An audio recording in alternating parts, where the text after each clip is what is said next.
just from what I know from TV. They're elegant, but they're tough. Well, since I know your mom's watching, I'm going to say I met her and she seems really nice. So She is very, very nice. I don't know why you're saying such mean things about her. She's I obviously am not saying mean things delightful. about her. I am just saying she holds me to a very high standard. Do we not love our mothers? That is all. All right, Okay, Emily. Mayor Mayor Stevens, it's 7 o'clock, so we are now live. Great. Thank you very much. All right. Thank you, everybody, and welcome to this East Lansing City Council meeting. It's Tuesday, February 23rd, 7 p.m. Will the clerk please call the roll, keeping in mind our new rules regarding virtual meetings? Councilmember Babcock.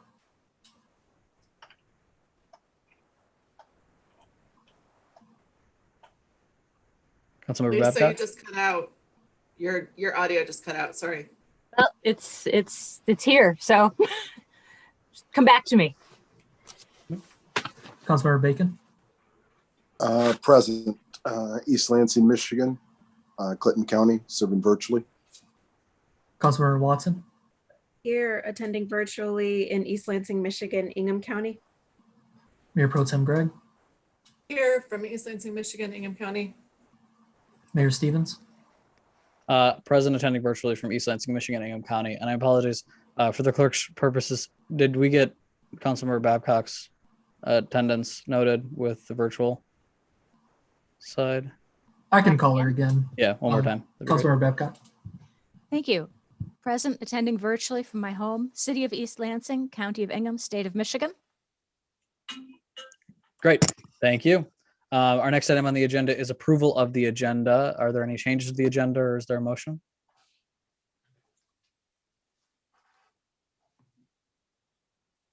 I'll make a motion to approve the agenda. It has been moved by Councilmember Watson. Is there a second? Second. Seconded by Councilmember Bacon. Any discussion? All right, seeing none, all those in favor signify by saying aye. Aye. All those opposed, same sign. Great. We're on to our next item, which is approval of the minutes. We have 2 minutes, both for the council discussion only meeting and our regular council meeting previously. I will start with the regular council meeting from February 9th. Are there any changes to those minutes? All right, seeing none, is there a motion? Motion to approve. Is there a second? Seconded by Councilmember Babcock, moved by Councilmember Bacon. Any discussion? All right, seeing none, all those in favor, please signify by saying aye. Aye. Aye. Mayor Pro Tem? Hi, sorry. All those opposed, same sign. Great. Next item is the city council discussion only meeting minutes from February 16th. Are there any changes to those minutes? Or if not, I will look for a motion. I'll move approval on the minutes from February 16th. Great. Is there a second? Second. Seconded by Councilmember Bacon, moved by the Mayor Pro Tem. Any discussion? All right, seeing none, all those in favor, please signify by saying aye. Aye. Aye. All those opposed, same sign. Great. We're on to communications. All written communications received by the council are posted on the online agenda packet under that tab that says written communication.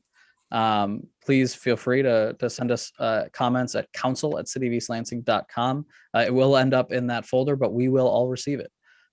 Next item on our agenda is communications from the audience. Keep in mind there is a 5-minute time limit right now on audience participation. Emily will be giving you a 30-second warning, and I will be cutting folks off at 5 minutes.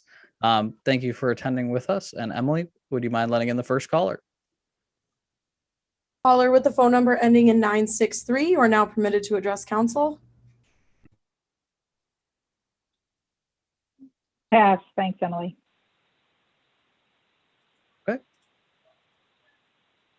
And sorry, just as a note, if you do not want to comment, you can feel free to just say pass, as the previous caller just did.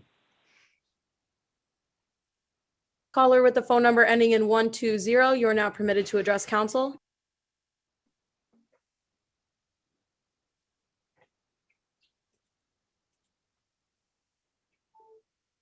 Caller with the phone number ending in 120. If you hit *6 on your phone, you should be able to unmute, and you'll have 5 minutes to speak to the council. Hello, I'm unmuted. There you are.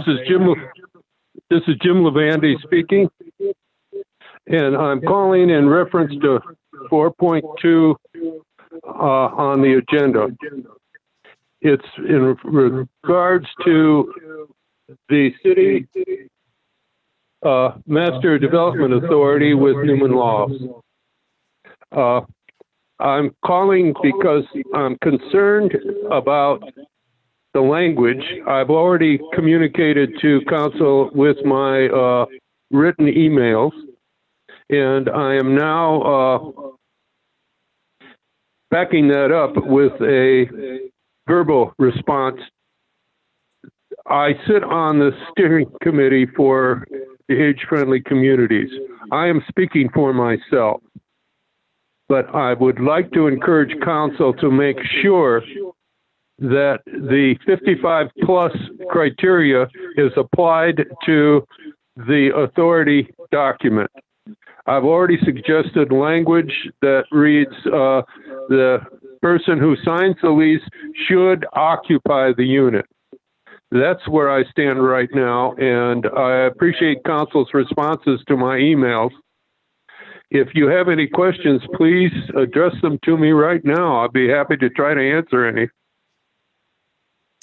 Does any council member have any questions? Thanks for being on, Jim, and appreciate your work on the age-friendly communities committee. Go ahead, Councilmember Babcock. Thank you, Dr. Lavandi. I just want to thank you. I didn't get back to you. I read your email and I've taken it truly to heart. So thank you very much for your insight. You're quite welcome. All right. Any other questions, comments from council members? All right. Thank you, Jim, for being with us. I appreciate your work for the city as well. Thank you. Thanks. Goodbye. Emily, would you mind letting in the next caller? Caller with the phone number ending in 291, you are now permitted to address council. Good evening. My name is Nell Kunminch.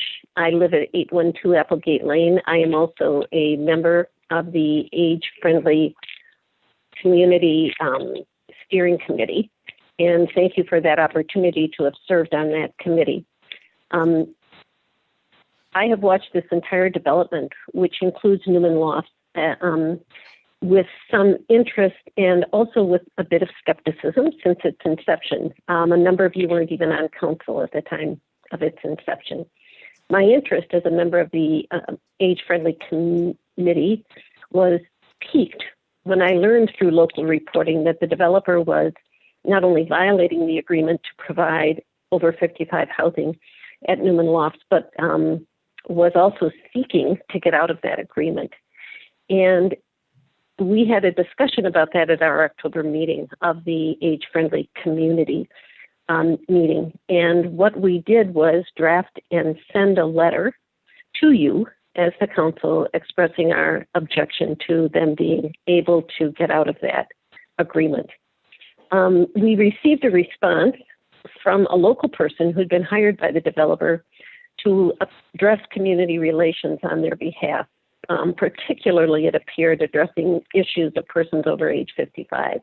That letter was quite troublesome to me. The writer of that letter, however, then attended our February meeting just last Thursday, February 18th. That is meeting of the Age-Friendly Community, and assured us of the intention of the developer to honor its agreement to provide housing at Newman Lofts limited to over 55, and that the attorneys were working on developing an agreement. It was the very next day that the language anyway of that proposed agreement became publicly available. That was last Friday. And I learned that it was scheduled for consideration tonight, a few business days, 3, I think, after it was available. As an individual member of the Age-Friendly Communities Committee, I actually reached out to both our chair, Jim Lavandi, from whom you just heard, and to Kathy Boyle, our secretary.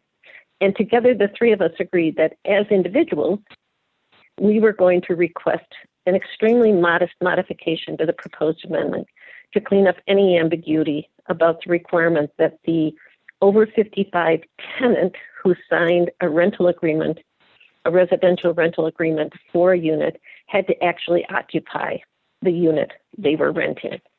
We offered you a very modest proposal to look at that, And several of you have been able to communicate. I think you all have communicated by this point, and I appreciate your feedback on that. I also appreciate your willingness to positively consider this modest request.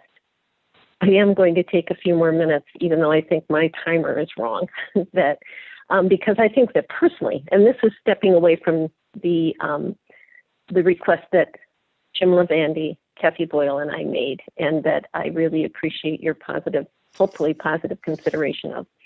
But I would be less than straightforward if, as an individual, I didn't just take this opportunity to make a few more comments about this development. I am personally dismayed and appalled at the behavior of this developer. This project was approved, at least as I understood it, because of the commitment to the over 55 housing. The developer never shared its market study, other than in a form that was so heavily redacted it really wasn't meaningful, but it was the market study used to make their commitment to over 55 housing. It was supposed to be a market study that showed that affordable housing, I believe, of a certain level of affordability would be able to be sustained. Then the developer sought to get out of that agreement, having, without, I think, the knowledge of the city council at that time, willfully and knowingly violated its agreement by You have 30 renting. seconds remaining. Okay, thank you. A few rental units to under 55 people. I am concerned that this developer is asking you as a body to trust them that they have made a commitment which they will keep. I think it is hard to rely on their good faith when they have done nothing to earn your trust. And I just want you to know that that's how I feel about this developer, but I do appreciate everything all of you are doing. And thank you for your time and your consideration. Thank you, Dom. Emily, would you mind letting in the next caller?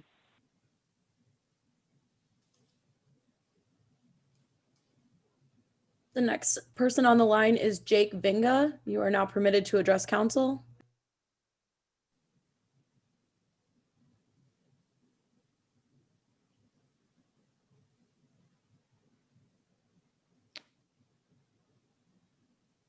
Jake Vigna, if you hit the unmute button, you should be able to speak. I see that you're raising your hand, but should be able to unmute now and speak to the council.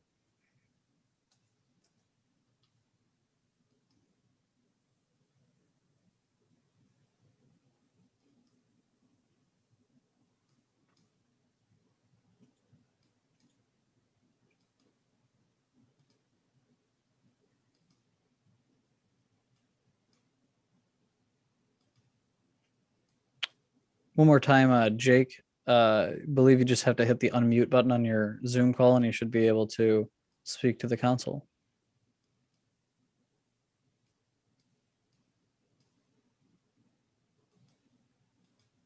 Or hit *6 if you're attending via phone. He sent out a message saying he does not have a mic and does not wish to speak. Okay, great. Thank you very much. I apologize, I didn't see that. All right, Emily, would you mind letting in the next caller? Thanks, Mike. Okay, the next person that we have on the line is Studio 10 WILX. So it's an interesting name, I have to say. Okay. Studio 10, if you'd like to speak to the council, please unmute and you can comment. If not, you can just say pass. All right, as well.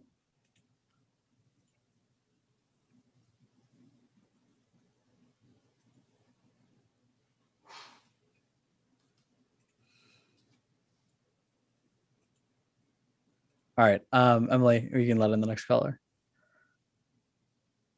Those are all the callers on the line. Great. And just a small note to whoever is on the Studio 10, if you do want to speak to the council and we're given the opportunity or there was some issue there, please just send us an email and I'm more than happy to allocate time as you were on the call during the public comment period. All right, great.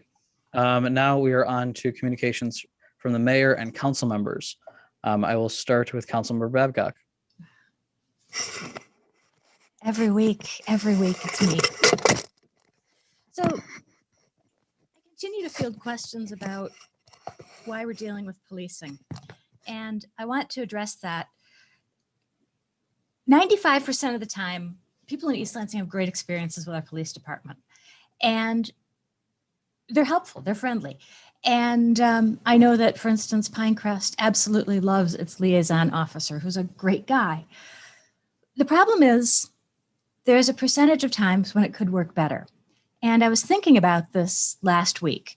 Last week, I had an MRI. It's not a big deal. It was a clearing thing. It was an MRI of my brain, and they found nothing. I'm sure that'll be a headline later in the week in East Lansing Info or somewhere. But as I went through the process, I began to think about when things don't work well. Now, by definition, if you get pulled over for a speeding ticket, it's not your best day, right? And if you go in for an MRI, even something that's just extra, it's not your best day. Some people have worse experiences with it than others. So when I went in for the MRI, you're wearing that little gown thing, and it's kind of dehumanizing.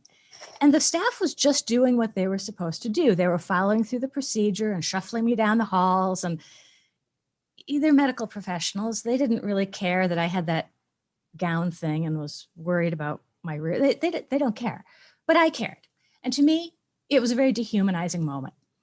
And even though I knew that it was just procedural, it was not a big deal, I just felt like a piece of meat. And I thought, nothing I've done, not my advanced degree from the university where this was happening, not my donations to it, not having taught there, was enough to spare me from the diminishment and kind of the low-level humiliation of the experience. And we've all had those experiences, whether we've been like at the airport or wearing one of those stupid little gowns and not really knowing where you're going. And most people, and most of the time when we have them, we just brush them off. But sometimes it's more troubling. For that 5% of the time when you know things could be better and you could make it better with really simple things, that's why we keep looking at the police department. Because we're a community. We care about each other. We look out for each other. And if someone feels dehumanized by the process, let's look for a better process. Let's look for a better way to do it. We can do it. We're not going to do it absolutely right the first time. We're not all going to agree on how to do it. But it's what you do. You make the system better for everybody who's part of it. So that's the insight. I'm sure they found something. They just didn't quite phrase it that way. Let's not dwell on that. Thank you. Goodbye. I mean, nothing dangerous. Thank you, Councilmember Babcock. Councilmember Watson. And a pass. All right. Councilmember Bacon.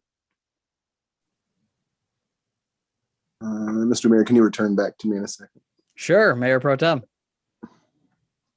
Councilmember Watson, if you want the same, please let me know. I don't have anything new on my mind tonight. I feel like all of my thoughts have already been expressed. So rather than repeat myself, I'll just yield my time. Great. Councilmember Bacon, would you like me to go before I come back to you? Yeah, go first. All right, great. We have another day of our downtown outdoor market happening this Sunday from 10 a.m. to 2 p.m. It was really successful the first time around. Appreciate everybody in the community that did support that effort, and really appreciate the staff time that went in to make it happen. We're trying to support our businesses and the vendors, local growers and local businesses during a really difficult time. And I would really appreciate a lot of folks in the community showing up. You definitely did this last time around on Valentine's Day, and I'm sure we will again. But just a reminder, if you're downtown already, might as well grab a little bite to eat or shop at some of the other local businesses that are around the area. Really appreciate all the effort that went into that program and hope for its continued success. I also like to give a big shout out. George did this last week, but I think it's necessary to say it again. Just to our DPW folks that are going out there. And as Michigan will be, we have 47 degrees out today and it's melting all the snow. And I'm sure that's going to change tomorrow and the next day after that. And so just for being very adaptive and for responding to try and keep our streets safe and our sidewalks clear. Thank you to those folks that work the extra hours to make that happen. Yeah, and that's all I've got for right now. We're going to be discussing a couple of items later that I have some thoughts on, but I'll save it until we get to those items. Councilmember Bacon. I had one more, but I didn't get to put it in here. But I first want to take a moment to kind of acknowledge Councilperson Babcock's statement. And one of the seminal events is anniversary today of the death of Ahmaud Arbery, which is one of the seminal events that triggered much of our efforts around policing, around our realignment as a culture in East Lansing, both internally and externally. And just want to take a moment to acknowledge that life and the high cost to make us really look back and review what's going on around us and pay attention to what's going on around us. So I want to acknowledge that. Secondly, I just want to really thank the community for the outreach around the city center and much of the correspondence and phone calls and things around this. It was really refreshing and an amazing interchange, and really how I feel like city government should work. It felt amazing to receive correspondence, good advice, and interplay and things on that line, and very civil, and the tone was excellent. And I learned a great deal and take everything that was said to me under advisement. And I do appreciate it all. And I just mostly appreciate the tone. That's so refreshing right now in government, just people coming with facts and figures and their perspective, particularly for the members who are over 55, who express their concerns, and that many of their concerns are valid and have made an impression on me with some of my perspectives on that issue. And I just want to thank you for just taking that time. I read all the correspondence, and it was just amazing. It's what I really signed up to do. And I just so appreciate you guys reaching out on this issue, because it is important. It's a massively important issue on both on the business front and many other fronts, fair housing and other things that many of us, most of us, and all of us, take very much to heart. So thank you for that. And then I want to acknowledge an upcoming event that is March 2nd, 7 to 8 p.m. With Loretta J. Ross, One Book, One Community. This will be a virtual event this year. This is sponsored by Michigan State University in collaboration with the MLK Commission. And we'd love to have a lot of participation around this. It'll be a great conversation around equity and how to communicate with each other and just try to make ourselves a better community around that subject matter. So it'll be a great thing to attend. Once again, I'll repeat, this is March 2nd, 7 p.m. One Book, eastlansing.com. There's a way to go look up and see where to go for this event. So we're looking forward to seeing you there and having full participation. If you're interested, and I'll look forward to seeing you there. I will be participating. Thank you very much. Thank you, Councilmember Bacon. Appreciate those comments. All right, anybody have anything else? All right, great. We'll move on to communication, or our city attorney's report. Mr. Homer. Good evening.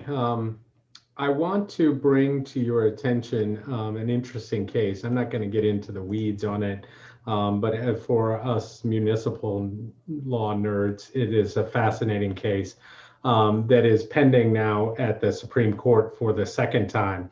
And it has to do with zoning violations and a statute of limitations. So typically a statute of limitations does not apply to abating a public nuisance because a violation of a zoning ordinance is a public nuisance per se. But the Court of Appeals in a case recently involving a township of Fraser versus Haney, ruled that there is a statute of limitations and it's 6 years. And so what that means is that statute of limitations starts to run when the violation occurs, not even when the municipality may discover the violation. So in that case, the ultimate litigation was dismissed because the violation occurred more than 6 years prior to when the township discovered it and filed suit to abate that public nuisance. So this went to the Court of Appeals. They issued a published decision. They filed an application to the Supreme Court. The Supreme Court vacated the Court of Appeals decision, remanded it back to the Court of Appeals. Court of Appeals then upheld their decision again, and now it's back to the Supreme Court. So I suspect the Supreme Court is going to deal with that issue, but it's an important issue because sometimes these violations don't come to light until many years after the fact. And if there is in fact a 6-year statute of limitation and it's triggered from the date of violation rather than the discovery, then that could put any abatement actions at risk. So we'll be watching that case and I'll let you know how it comes out. Great. Yeah, go ahead, Ron. How did they establish the date of without any violation being rendered or that kind of thing? How did they discover the date of origination of the violation in order to start the clock on the 6 years? So there was testimony in the case about it actually involved a hog farm, or as they call it, a piggery. And so there was actually testimony in the case that was unrebutted about when it started. And so that established then the date of the violation, which was many years prior to the date of complaint, and then the action to try and abate that public nuisance. So the 6 years is the statute of limitations, but could the two parties be in disagreement of when the issue initiated based on when the discovery of could that be a dispute? Is that indisputable? Yeah, no, I think it always is a fact issue that has to be resolved. I'll give you an example. In most cases where you have a violation or litigation to abate a nuisance violation or a violation of your zoning ordinance, it is almost always complaint driven. So it's almost always after the date of violation. We then have to establish when that was, if this case stands. As I said, traditionally, except in a very limited number of circumstances, there was no statute of limitations imposed on municipalities for abating a public nuisance violation as a violation of the zoning ordinance. Thank you. Yep. Keep us apprised of the case and the status of it, because that would probably have some significant influence over a lot of things that happen within our city. So yeah, I will. Thank you, sir.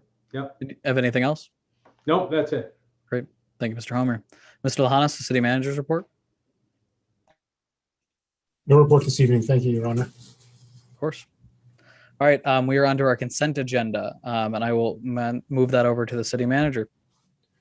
Thank you. We have the following items on the consent agenda for council's consideration. Item 3.1, approve the following appointments or reappointments to boards or commissions. A, Jacqueline Babcock to the Downtown Development Authority for a partial term ending June 30th, 2022. B, Jacqueline Babcock to the Brownfield Redevelopment Authority for a partial term ending June 30th, 2022. 3.2, approve an initial rental license for 603 Woodingham, allowing up to 2 unrelated persons or a family to occupy this unit. This is part of a duplex structure, 601 to 603 Woodingham. The 601 Woodingham side has a current rental license that allows up to 3 unrelated in the unit. Approval would allow the license to be amended. The rental license would be to allow for the continued use of up to 3 unrelated at 601 Woodingham and add up to 2 unrelated or a family at 603 Woodingham. The owner is Anand Ariappan, Ypsilanti, Michigan. Item 3.3, approve a contract increase in the Hubbell, Roth, and Clark's professional services agreement for the Woodingham Pump Station Replacement Project in the amount of $55,000 and authorize the city manager to sign. Item 3.4, approve policy resolution 2021-2, a resolution extending the emergency declaration and requirement of masks downtown. Item 3.5, set a public hearing for March 23rd, 2021 for consideration of a modified site plan application from FP Investors for the property commonly known as Falcon Point to convert the vacant manufactured housing units in center phase of the development to 12 attached ranch units in 4 buildings. Item 3.6, approve the updated remote participation procedure for members of public bodies in the city of East Lansing. Item 3.7, approve a Class 3 rental license at 2180 Trafalgar Lane, allowing up to 2 unrelated persons or a family to occupy. The owner is Manesh Madi, Okamus. Those are all the items on the consent agenda for council's consideration. Understood. Would anybody like any item taken off the consent agenda? All right, not seeing any. I will look for a motion. Motion to approve the consent agenda as presented. Is there a second? Seconded by Councilmember Babcock, moved by Councilmember Bacon. I have one question, Mr. Lahanas, in terms of 3.3. I see the increase. So that's fully covered by the state revolving fund then? That is my understanding, but we do have Mr. House available. Yeah, would you mind bringing Mr. House on? I just want to hear a little bit more about the increase.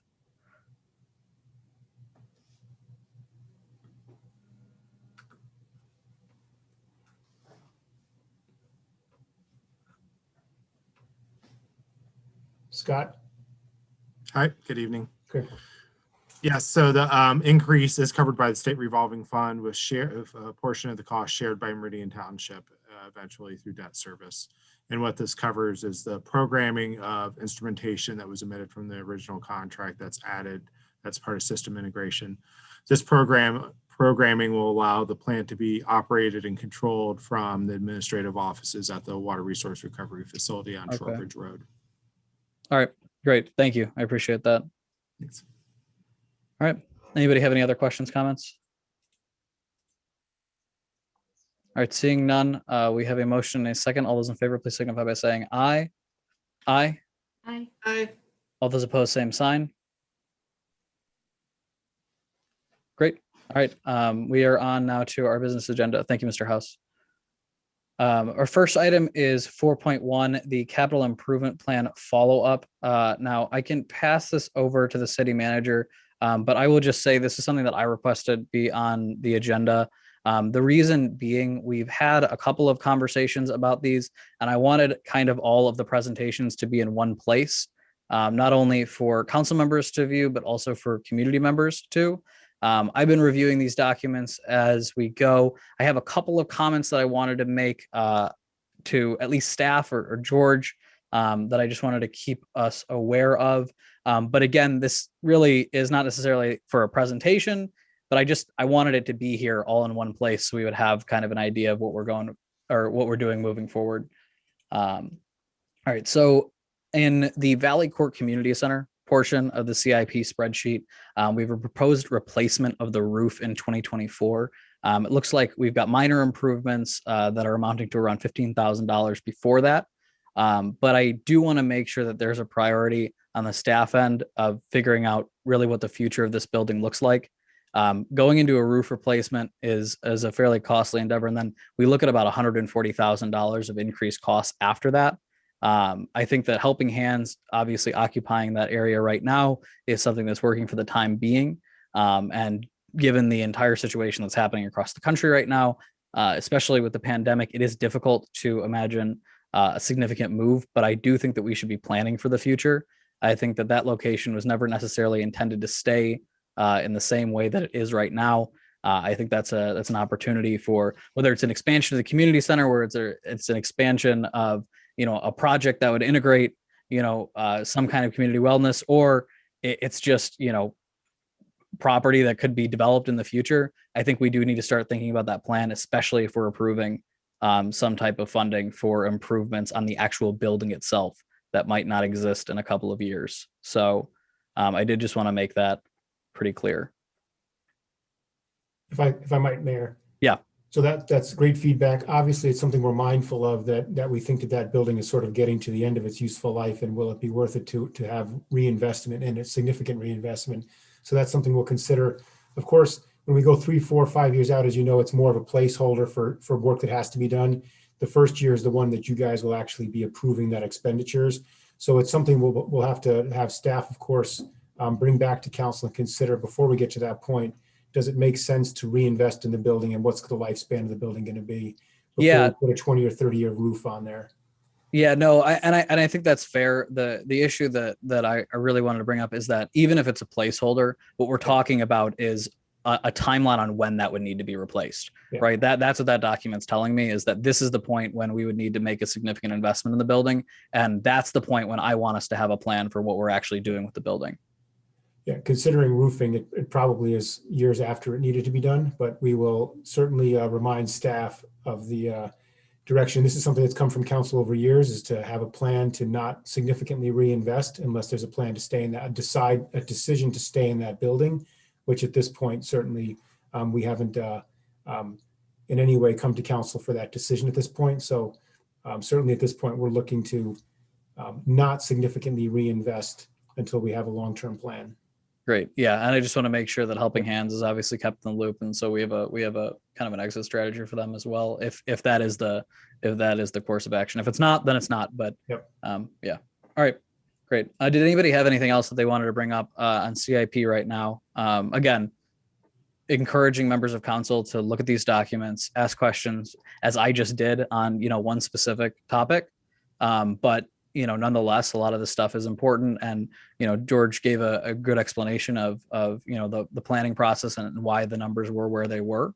But, if anybody has anything else that they'd like to bring up now, it's more than happy to facilitate that. And of course, we want your feedback now, early and often, but we also will have another chance at this as well. When those specific funds come up during the budget work sessions, you'll get another chance to discuss this.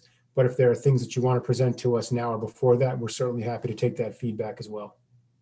Yeah. All right. Not seeing any, I will move on to the next item on our agenda. Thanks, George. Thank you. Which is consideration of a third amendment to the Center City Master Development Agreement. And this is from Mr. Fehrenbach and I believe Mr. Homier as well. Greetings. Thank you, Mayor. Before you tonight is an amendment to the Master Development Agreement for the Center City project, which would codify the understanding between the city and the owners of the Newman Lofts regarding the fact that all of the units are subject to the 55 and over requirement.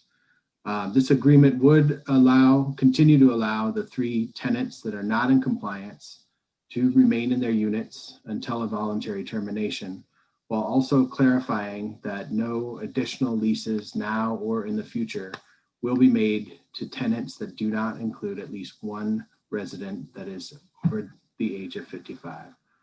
Staff is in receipt of an executed version of this document by the developer, which does indicate obviously their approval of the amendment.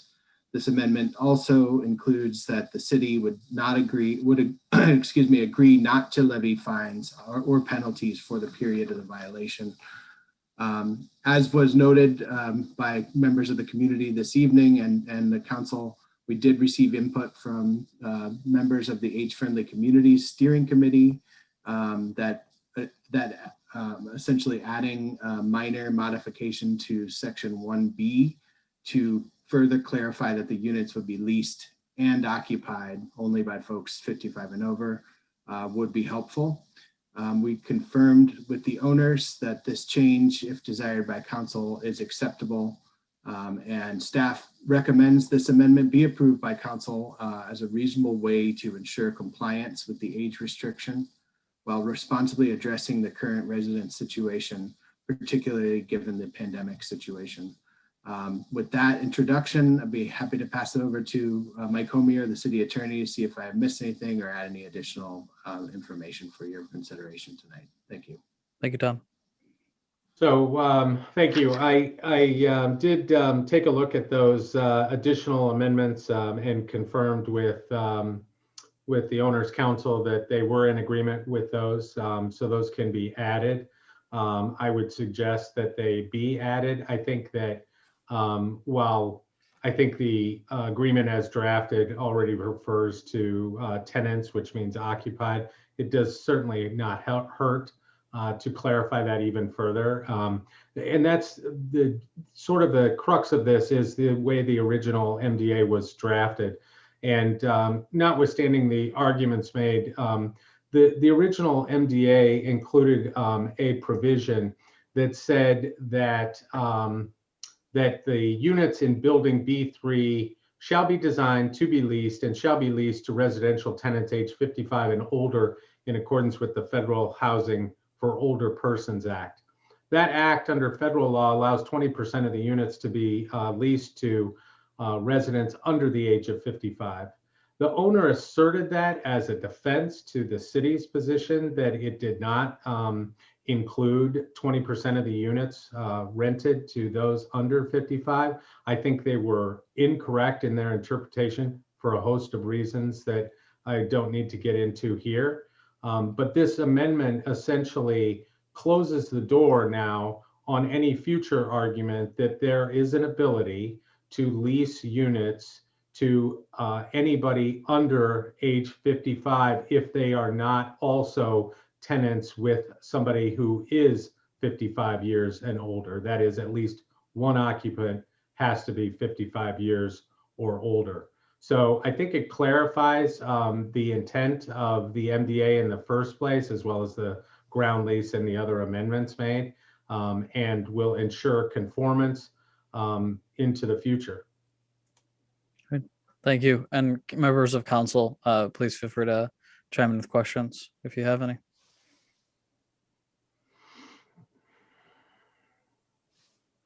Go ahead, Councilmember Babcock. The first of a couple of thoughts. I'm not going to exhaust my thoughts or monopolize things. Sorry, questions for staff, and then we can get into back and forth if there's. I'll pass. Okay. Any other questions for staff? Staff question.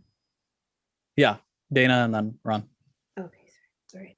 So the leases possibly term out in the summer, but it's possible that the people have released even now, like chosen to not have their leases expire, but to go another year.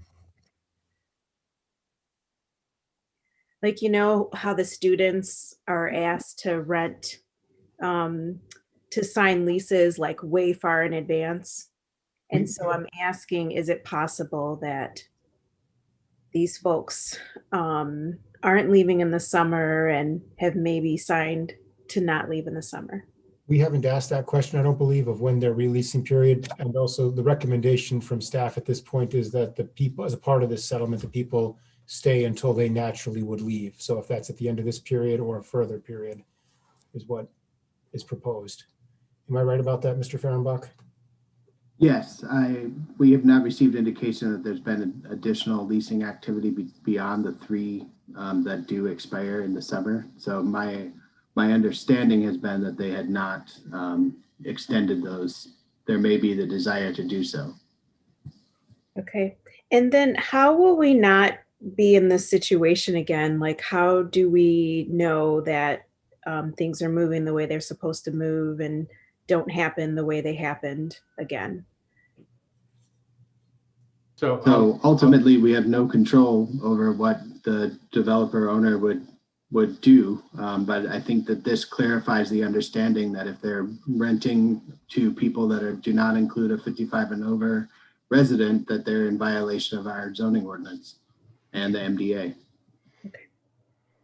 Yeah, I'll just add to that. The MDA has language that is specific to this and talks about not only those 3 units, but once vacated, those 3 units, as well as all other units in the building B3, will be leased only to and occupied by residential tenants who include at least one person 55 years of age or older. During this discussion with the Owners Council, they had asserted that they could face potential liability for not leasing 20%, say up to 20% of the units to people under 55.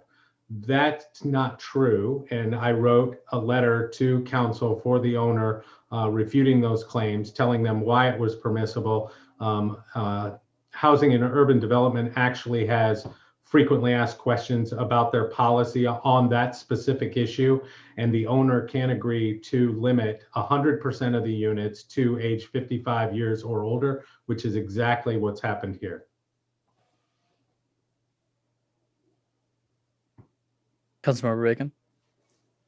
I consider this part of what's being negotiated kind of the carrot. Now for the stick, do we still have, are we losing any ability to levy punishment or penalties by anything we're doing here? And then if the agreement is broken, do we have rights retroactively on all the present units, past, future, whatever? What's our rights? Or are we surrendering any rights for penalty by entering into this agreement? So as part of the Third Amendment, there is a waiver of any costs or sanctions that might have come out of these 3 units. It is not prospective, so that any future violations would be subject to any of the available remedies under your ordinances or under law. So for example, if there was a future violation, you could take any enforcement action that may be available to you at that time, depending on what it is. If we're talking about rentals to people who are under 55, that would be, in no uncertain terms, a violation of the MDA as amended. Are we surrendering all retrospective actions against them in that same vein? With respect to those 3 units, that's correct. Okay. Any other questions for staff? All right. Thank you, Mr. Fehrenbach. Thank you, Mr. Homer. I will call you guys back if we need anything else. Open up the floor for council discussion. Councilmember Babcock. Well, Mr. Homer did get to something we discussed. Another issue that a community member had raised and I raised to Mr. Homer, I'm not sure everyone saw the answer, was under the current agreement, if we had a 60-year-old and a 50-year-old lease an apartment and occupy it, that's fine as long as the 60-year-old is there. However, if something happened to the 60-year-old, let's just say they're married and God forbid, the 60-year-old dies, there is no protection for the 50-year-old. The 50-year-old who got into the building under the right terms would be in violation. The city can't evict anyone, but the city could enforce the laws against the 50-year-old.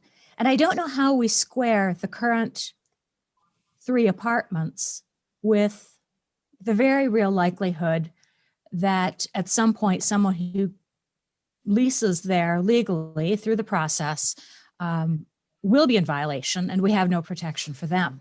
I'm just putting it out there. Mr. Homey, did you have a specific response to that, or is this an ongoing conversation? I'm sorry, I wasn't apprised of the conversation. Yes. So the hypothetical was given about, if there is somebody who is over 55 who is occupying and there is a co-tenant who is under 55, if that lessee who is older 55 vacates, dies, whatever it might be, they would be out of compliance with this agreement. That is correct. There's a Housing and Urban Development FAQ on this issue as well. And it is not governed by HOPA. It is governed by state and local law. In this case, it would be governed by the Third Amendment to the MDA, which prohibits any of those units be leased and or occupied by tenants who are under 55 if there is not one who is older than 55. So they would have to vacate those premises. The timing of that would be at issue, and that is whether or not they would have to immediately vacate that or whether it would come to a natural end at the end of that lease. If it came to a natural end at the end of that lease, assuming say it's a 1-year lease, at the end of that, they would be forced to vacate the premises.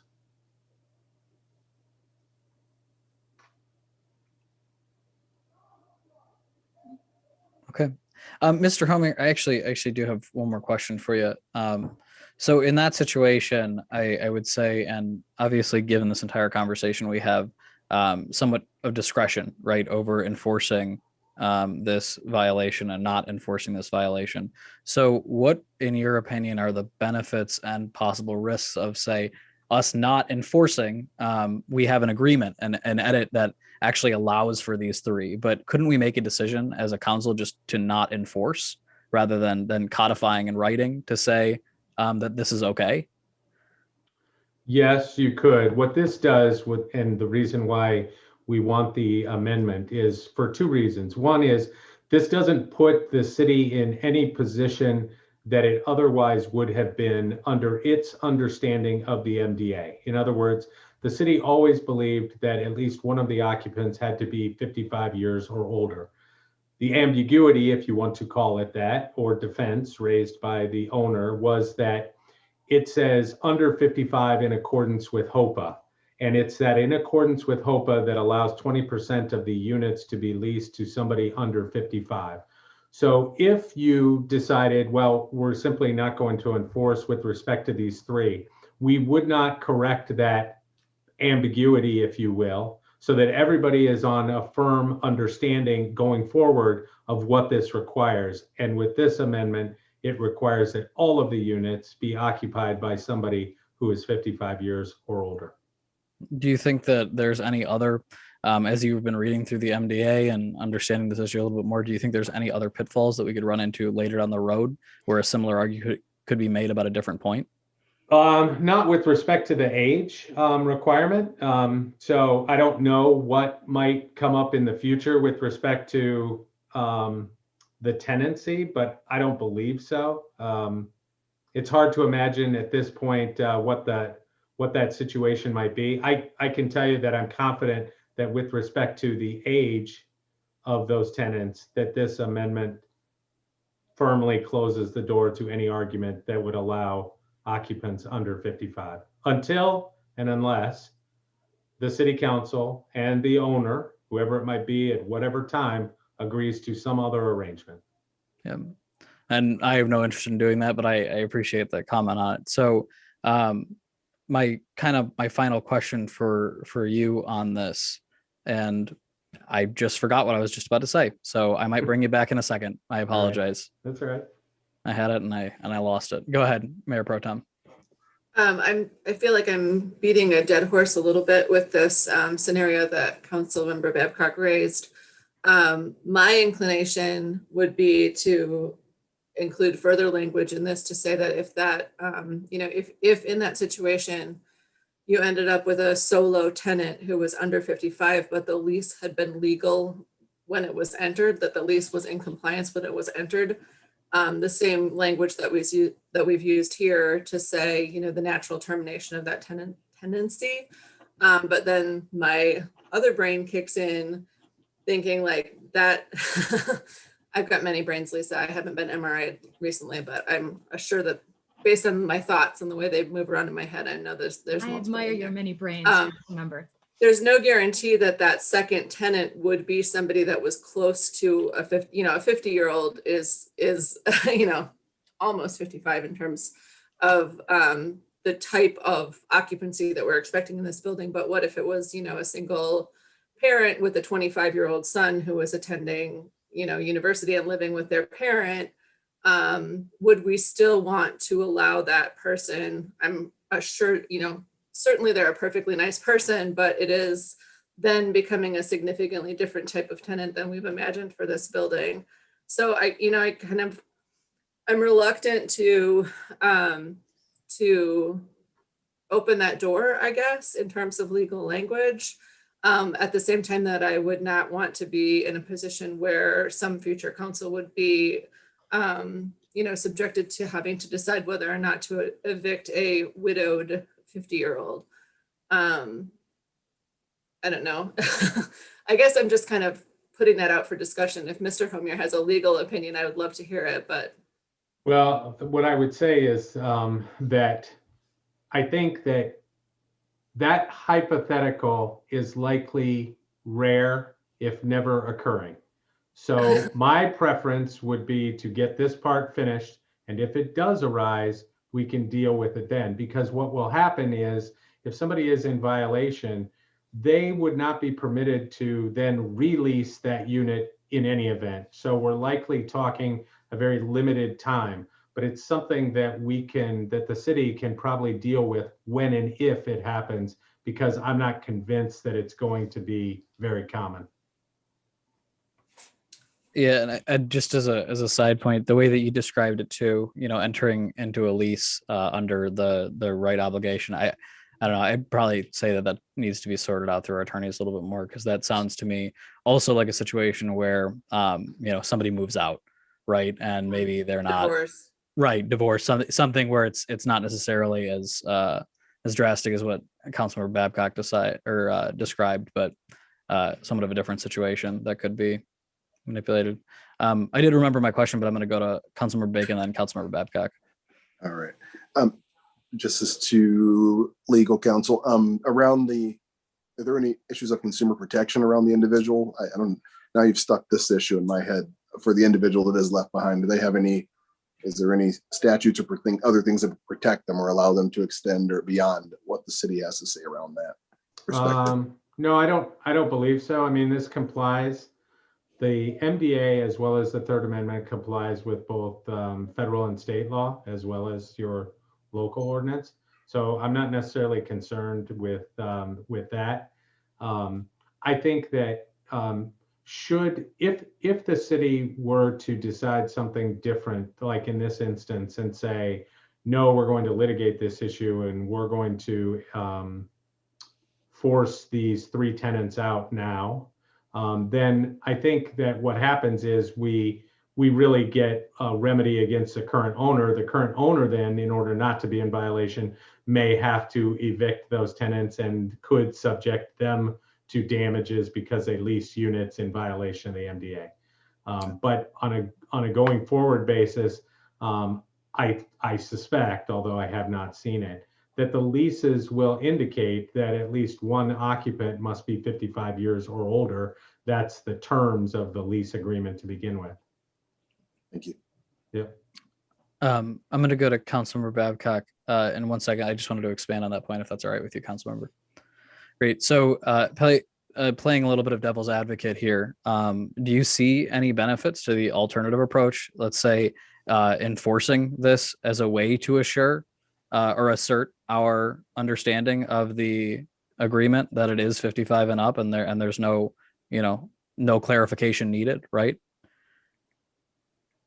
Yeah, so you asked the question, do I see any benefit to it? Not apart from getting a mutual agreement through the Third Amendment, right?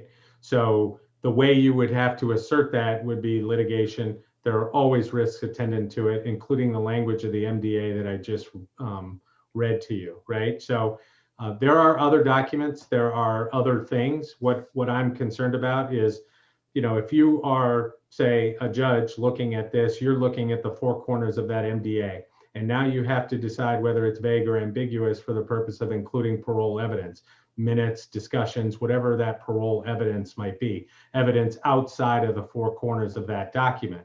If, however, a judge looks at that document and says it's not vague or ambiguous, you said they can rent to 55 years and older in accordance with HOPA. HOPA allows 20% of the units to be rented to people under 55.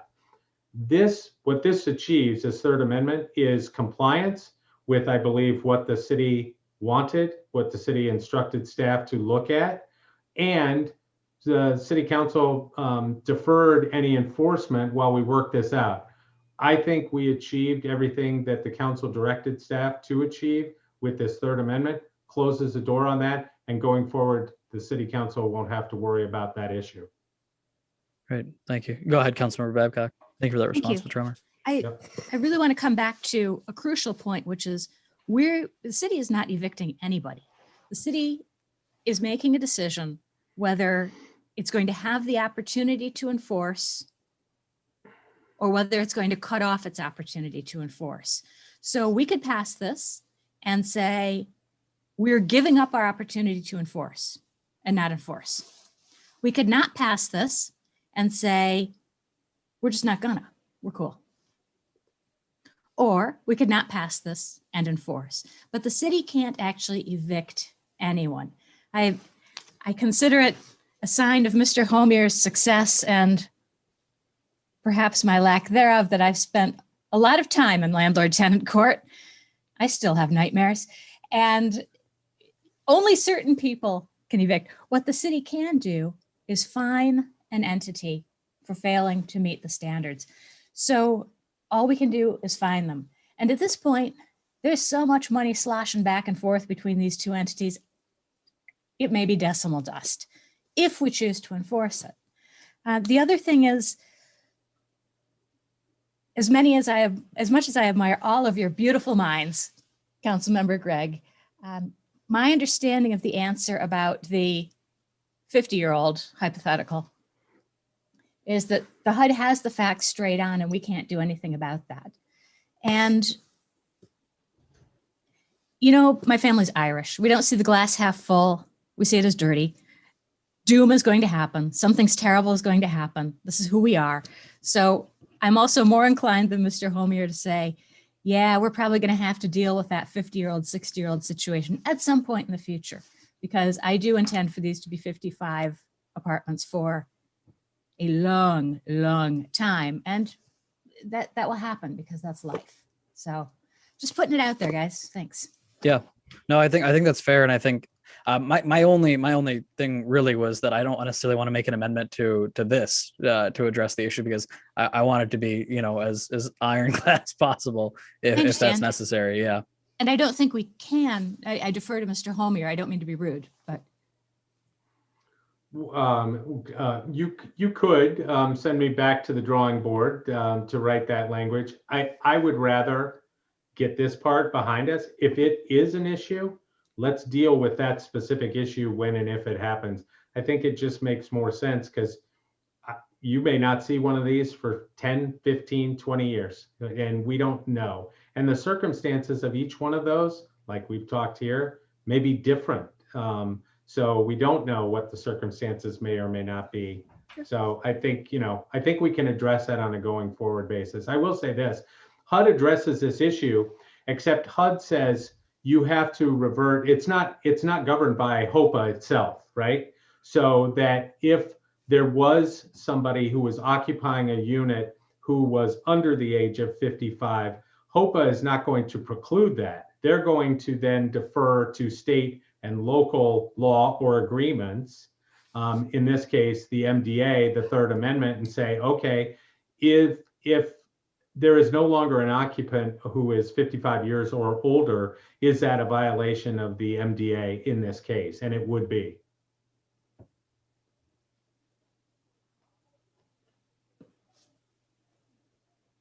All right, go ahead, Mayor Pro Tem.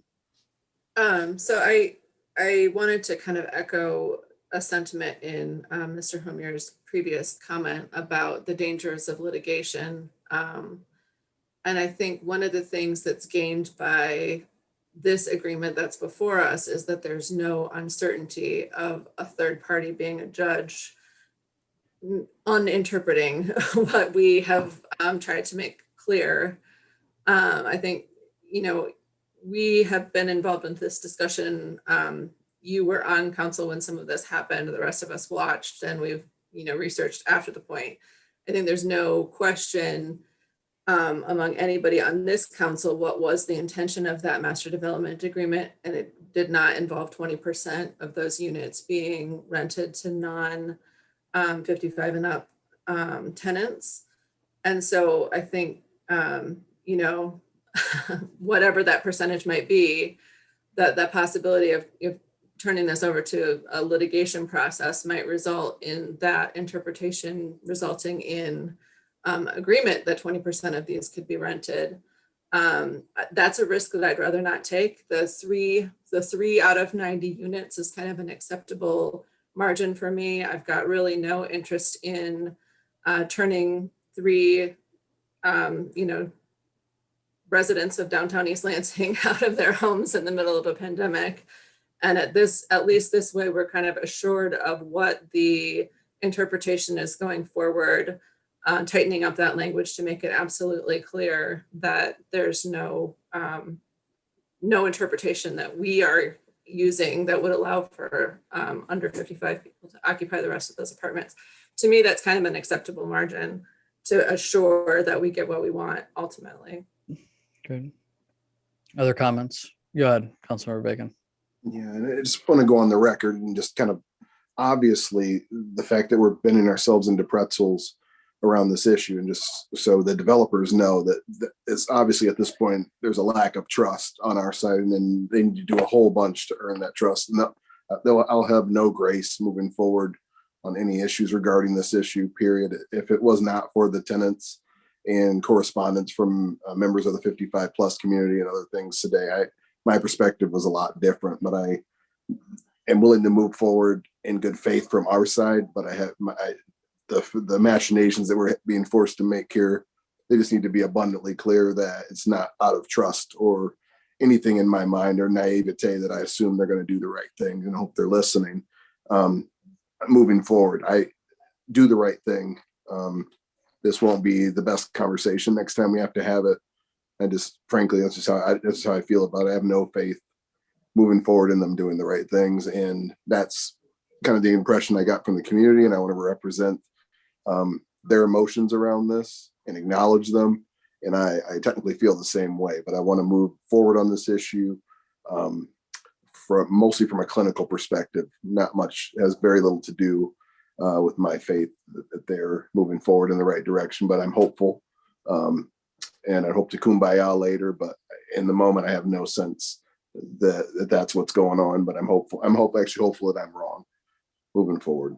So. Yeah. Other council member comments for discussion on the issue? We'll have another opportunity to discuss if there is a motion, but if there was any back and forth. Go ahead. Sorry, I was just going to make one more comment. Yeah, feel free.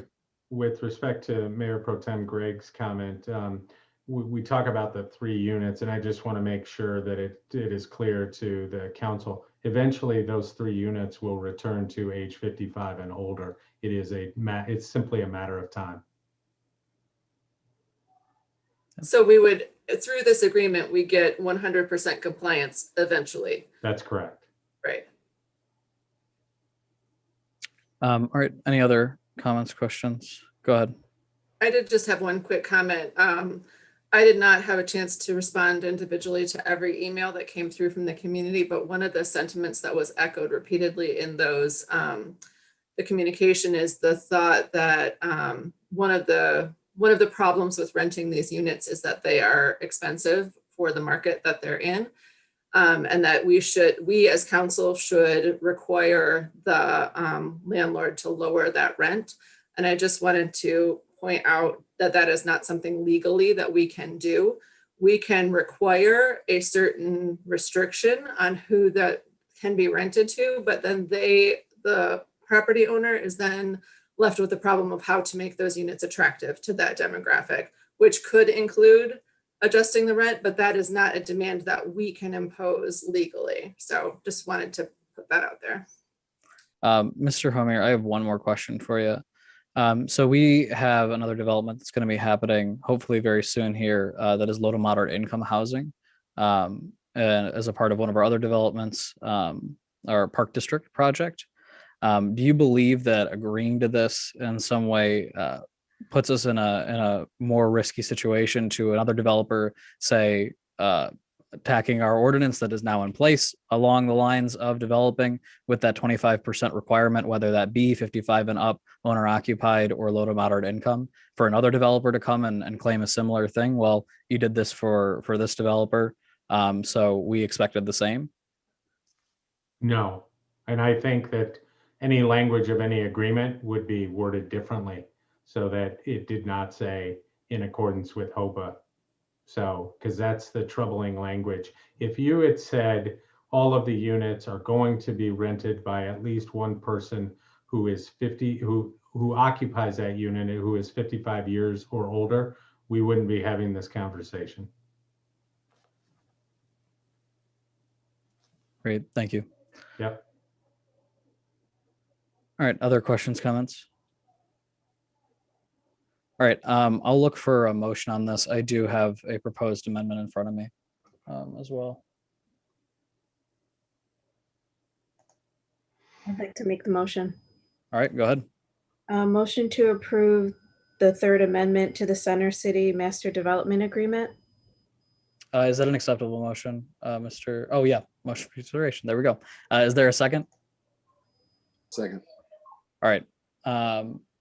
I will, if it's okay with the main motioner, I have an amendment. I'd like to move an amendment to now have the section changed, be read, notwithstanding subsection A, the parties acknowledge that as of the effective date of the third amendment to the East Lansing Center City District Master Development Agreement, 3 units in building B3 are leased to tenants who are not age 55 and older, quote, under 55 tenants. Each of the 3 under 55 tenants may continue to reside in those units, building B3, provided that upon the voluntary termination of tenancy by any of those under 55 tenants at the end of the current lease term, or any subsequent voluntary renewals of the lease term by the under 55 tenants, once vacated by the under 55 tenants, those 3 units, as well as all other units in building B3, will be leased only to and occupied by residential tenants who include at least 1 person 55 years of age or older. Developer further agrees that no unit will be subleased except to and occupied by residential tenants who include at least 1 person 55 years of age or older. And to be clear, that amendment is simply adding the language "and occupied by" to both the second and the third, the third sentence, just in the language to make sure that it is abundantly clear that they are occupying. Is there a second on that amendment? Second. All right, seconded by Councilmember Watson. Any discussion on the item further? Go ahead, Mayor Pro Tem. I don't have any problem with the amended language, but I do think it's redundant. I think residential tenant already sufficiently described a tenant who resides in the building. I don't have any problem making it a little bit stronger.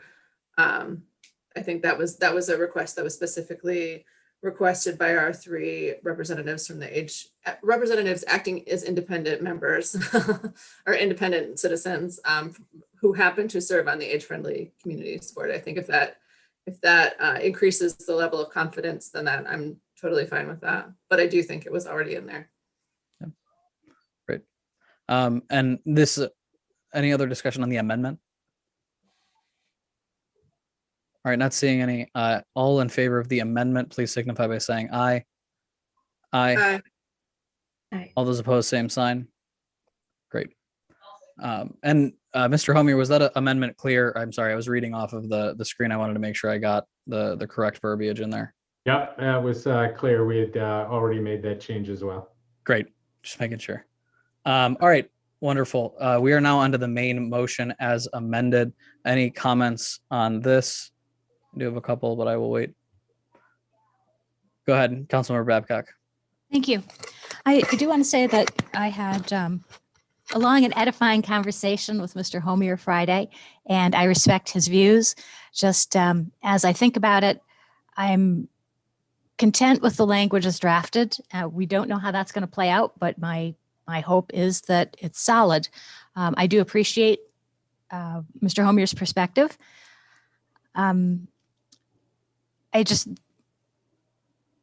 This development, well, I'll save it for a point later, but this developer has come back consistently and consistently and consistently to renegotiate things. They've threatened to financially devastate the local partner. They've blamed us on COVID. And at the end of the day, if you can't take them seriously, you can't take them seriously. So I wish I were a better person than this, but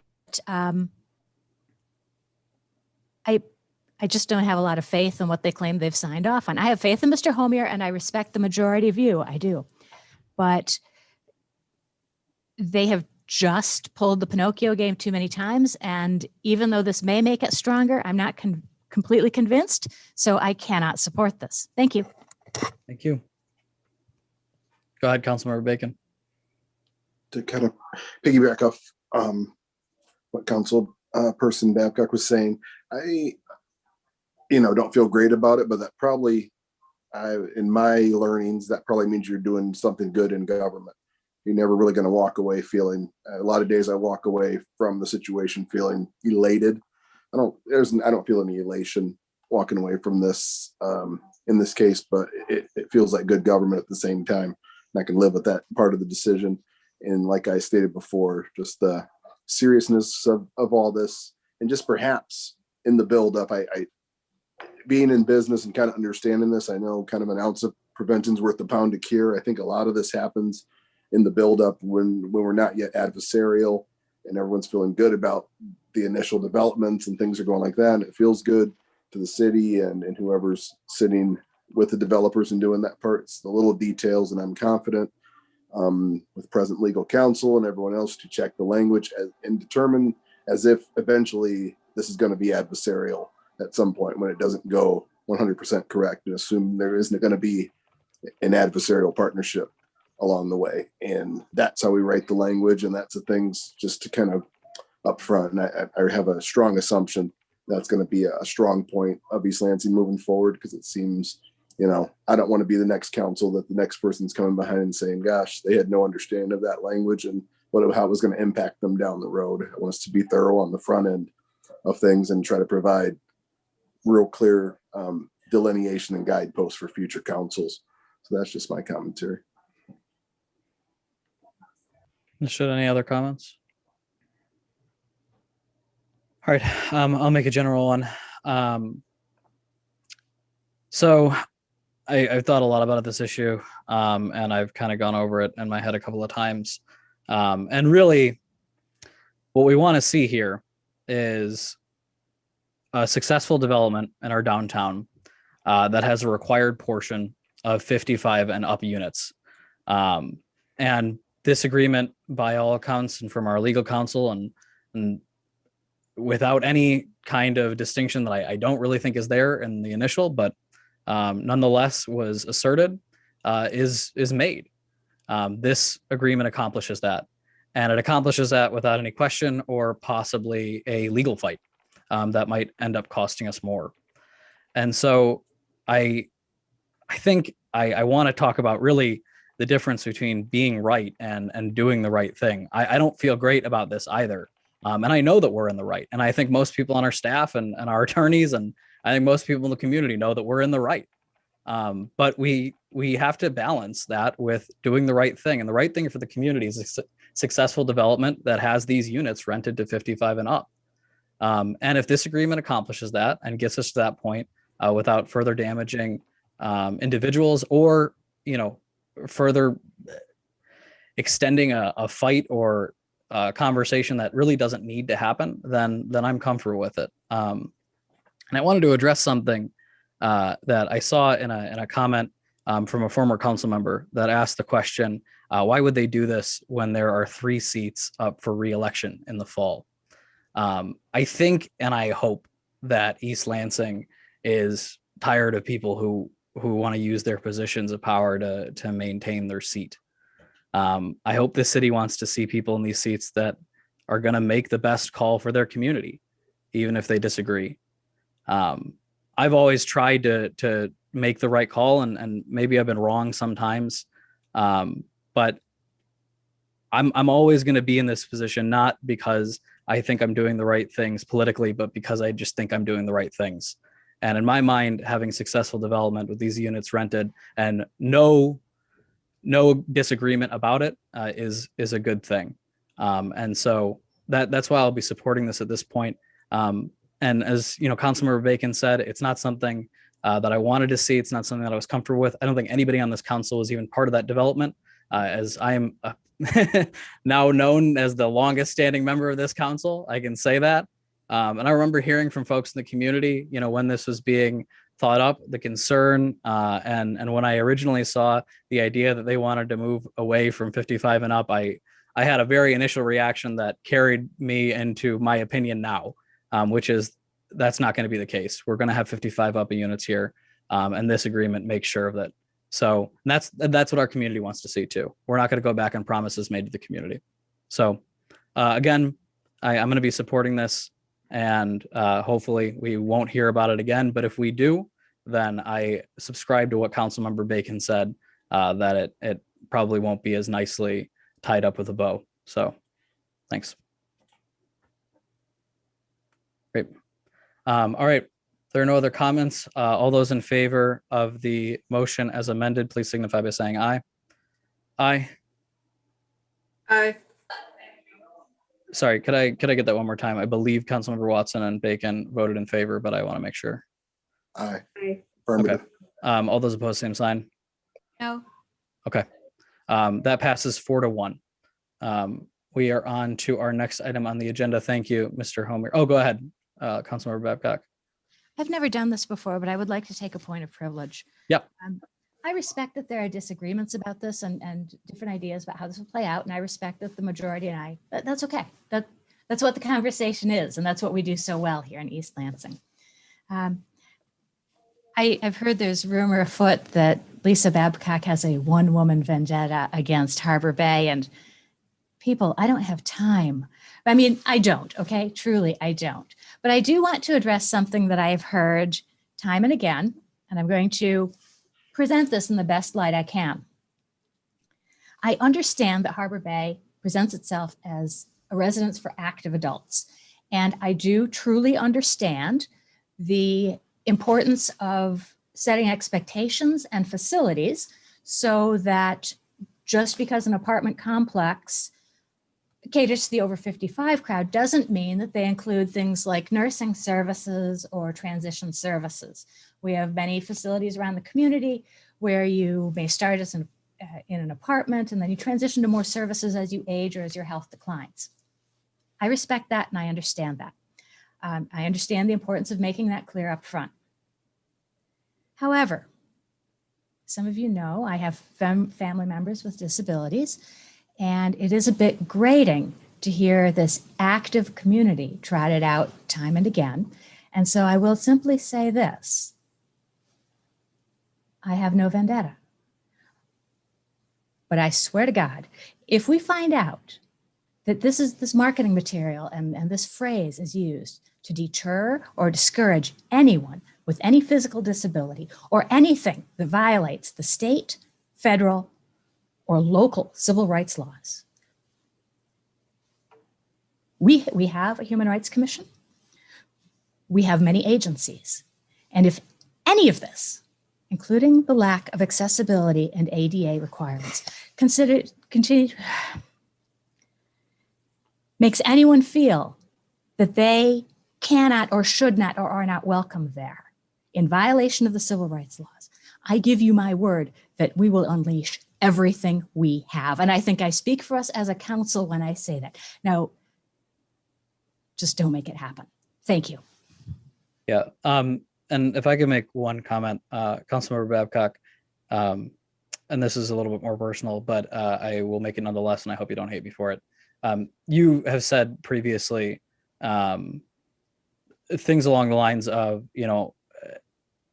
community perception or the idea of you advocating on something needs to have a reason.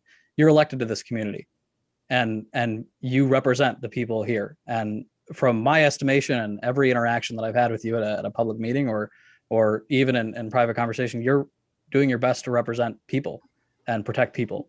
And so it's your right as a member of this community, as an elected official, to say whatever you want when you're on the record. But I would deter you from saying things like, or giving an excuse for what I believe is doing your job.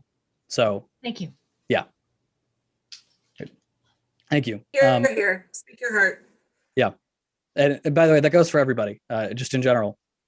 Don't ever apologize. You are here to protect the people. And if you're doing that job, then that's what you're here for. So thanks. All right. Our next item on the agenda is 4.3, consideration of a site plan application from 270 Grand River LLC for the property at 270 West Grand River Avenue to demolish the existing structure, create a parking lot. I believe this one I will hand off to the city manager because I think there's development on this. Yeah, I think Mr. Fehrenbach said that we had this withdrawn. Is that correct, Mr. Fehrenbach? The applicant has requested that the city council defer this item to May 25th council meeting. Okay, was there a reason given? There was not a reason given other than just they seek additional time. Okay. All right. Are there any motions on that? I'll make a motion to defer this item until, sorry, did you say May 25th? Our May 25th council meeting at that point. Is there a second? All right. Any more discussion? All right, seeing none, all those in favor of the motion, please signify by saying aye. Aye. Aye. All those opposed, same sign. Great. We are on to our next item, which is review of Mayor community Stevens, development. can I interrupt for a second? Yep.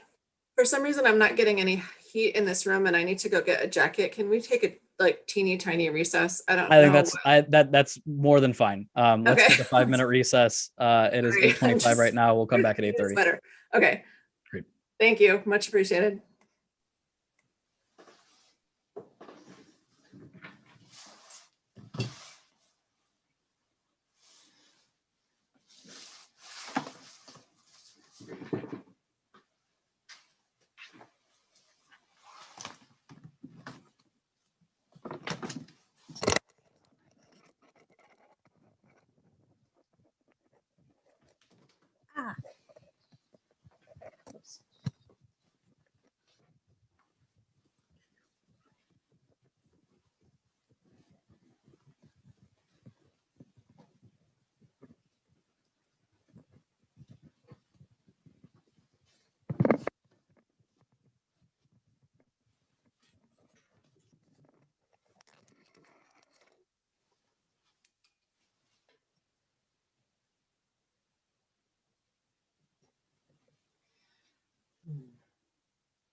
Or do we have folks back?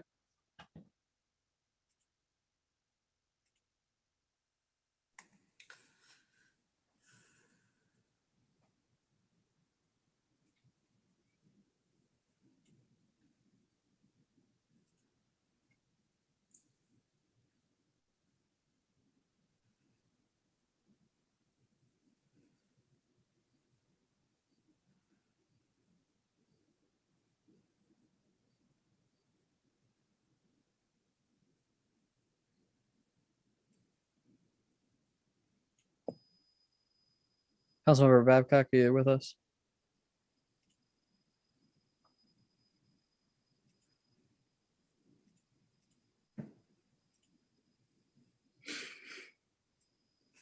I'll give her. We'll give her a couple minutes, or a minute or two.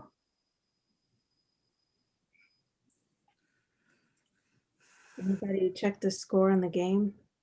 You know what? It's terrible. I didn't even know there was a game happening. Okay, I thought you were saying the score is terrible. No, I have a second monitor. I got it so I could like look at the agenda and then also have the meeting. So I always had the problem with like, you know, especially during public comment, like not being able to see the names or the numbers too. So I felt rude because I didn't know who was, you know, calling in or if I missed somebody. 51-35 MSU. Yay, we're up. We're up. Second half, 12:57 left. That's nothing. A girl just left The Bachelor. Left me sitting there. I learned so much from this council. Honestly, Never heard of my yeah. life before. Ron's comment is more of my interest. That's great. Away. All right. Since we have everybody back here, we're on to our next item on the agenda, which is 4.4, review of community development block grant, fiscal year 22 program funding and budget approval procedures. And this is with Amy, I believe.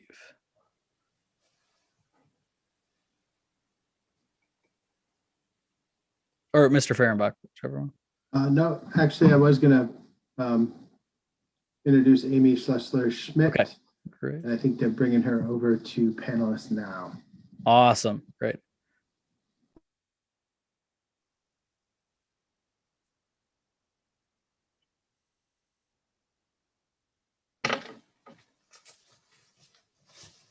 Hi, all. Can you hear me? They Yes, had we to can. promote me. Okay. Yep.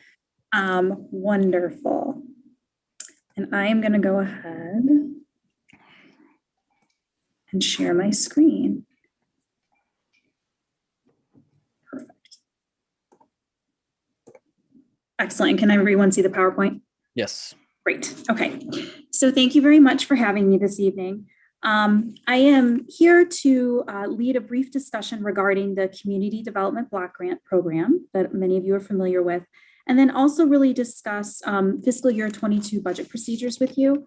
And I'm hoping to receive some guidance from City Council on priorities for this year as we work through the budget process. So as many individuals are aware, the City of East Lansing is an entitlement community through the Department of Housing and Urban Development. And what that means is we are very fortunate to be guaranteed annual funding. And so that funding is meant to be provided to primarily benefit and service persons that meet income eligibility requirements. For fiscal year 22, we are anticipating a budget of around $492,005. We are basing that off of this current fiscal year. And generally speaking, we find that, that we're very close in our estimates. So we will probably officially find out within the next couple of weeks, and I will certainly update those documents for you when we have them available. But at this time, that is kind of our projection. So the way that the Community Development Block Grant Program works, and this is per HUD regulations, is that we identify as a municipality projects and activities that we would like to see funded, but they must fall within national objective criteria. So HUD dictates that any project or activity that we wish to fund must either do one of three things. It must benefit low and moderate income persons, which is where we primarily fall into. Generally, frankly, 100% of our funding usually goes towards this. The second option is to aid in prevention or elimination of blight in particular CDBG track areas, or 3, be an urgent need as identified by HUD. Eligible activities under those objectives would be things like public service projects or relationships with subrecipient agencies. I'll give you an example. That might be one-on-one childcare that's provided to an income eligible family. It might be counseling services. It might be legal sessions for persons that are income eligible, and all those services would be provided for free to those individuals. Public infrastructure projects. I don't think that this is probably far out of our realm of imagination, but a lot of times, that falls into like ADA accessibility projects. It could be park improvement projects, things of that nature. Economic development, a lot of this is generally technical assistance and business support. So we're using a lot of that with other programming like our CV funds. Housing, so the city in the past has managed some down payment assistance and a homeowner rehabilitation program. So programs such as that are eligible under HUD. And then administration. So HUD recognizes that obviously we need to help financially support the staff that are working on the programs. And so we can draw down administrative funds when we are working on those programs, and we log that time.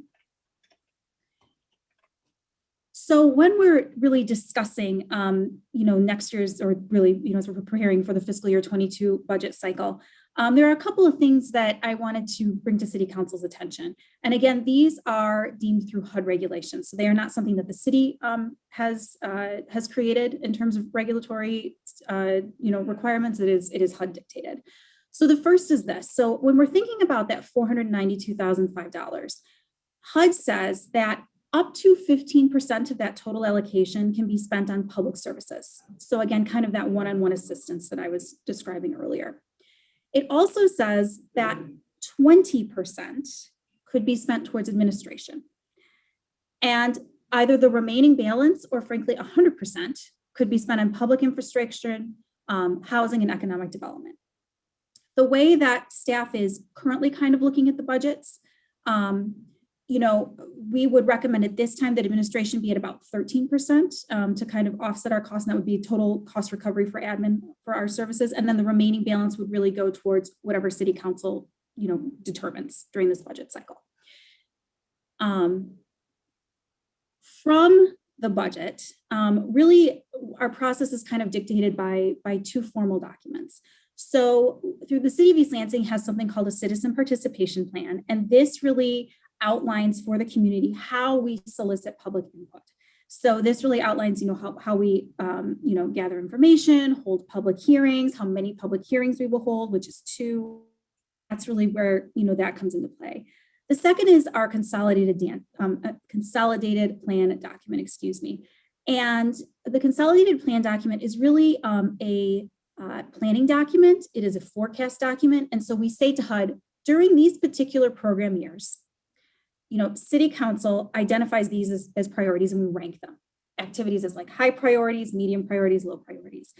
And those are identified to HUD. And so HUD recognizes that we might not hit everything on the mark, but that those are the things that we're really going to try to focus whatever funding we receive over that 5-year period. I want to point out that we are currently under the last year of the 2015 to 2020 consolidated plan document. And program years for HUD are 1 year behind fiscal years. So if you guys can stick with me, we are currently in a program year 2020 for HUD. We are currently in a fiscal year 2021 for the city. Does that make sense to everybody? So we are in the very last phase. We will be this spring working very hard to develop a new consolidated plan document. And so all of that information is, we're going to kind of have a new fresh set of eyes, and I will help to lead City Council through, new sessions where we kind of determine priorities. The other thing that I think is essential to kind of point out is that the prior 2 fiscal years, so the current fiscal year and then the fiscal year before, that City Council really decided to allocate the majority of its funding towards public infrastructure. So we have not funded public service activities through the CDBG program for the past 2 fiscal years. And the rationale at the time was that the City of East Lansing holds a Section 108 loan with the Department of Housing and Urban Development.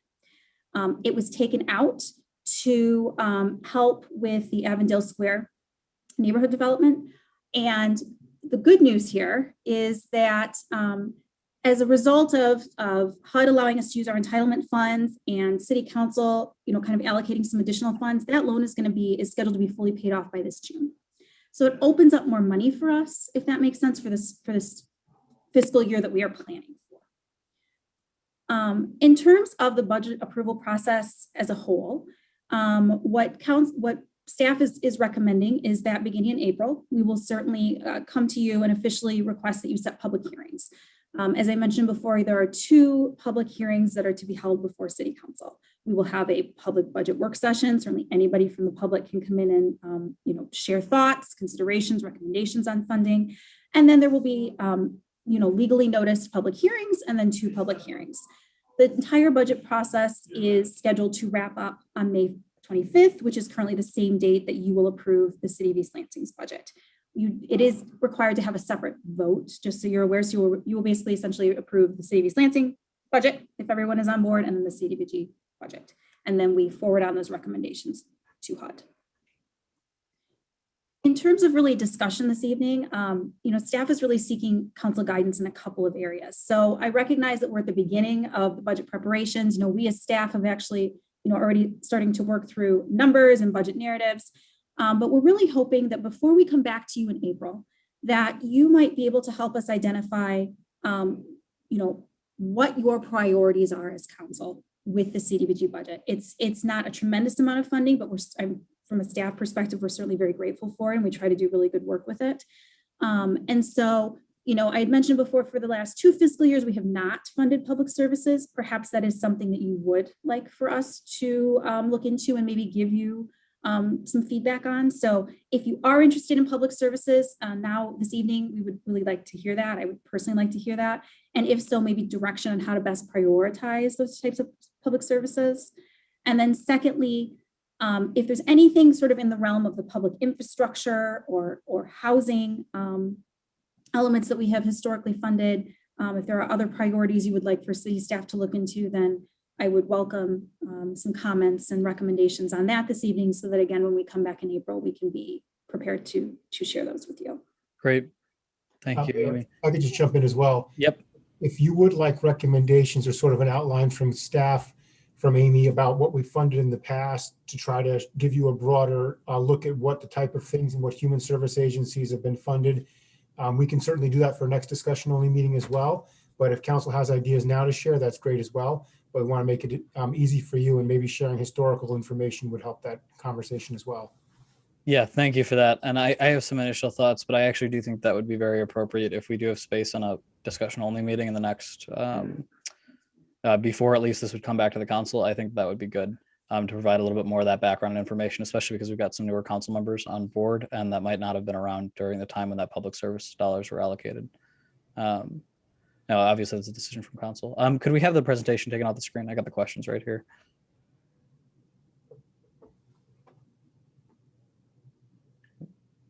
Great. All right. So I have a bunch of thoughts on this, and I'm more than happy to be annoying for a second if other council members want me to go first. Great. Oh, go ahead, Councilmember Bacon. Sorry, Mayor Stevens. I just don't want to forget. I worked on this process years ago under the old process. Just kind of, I know the number's probably shrinking and that kind of thing. Could we see multiple kind of what the number's done over the last few years, something along that lines, get some scope? That'd help me a lot, because I know that number varies greatly over years. So that was it. I just didn't want to forget. Yeah, no, that's fine. And feel free to interrupt me because I got a bunch of thoughts on this.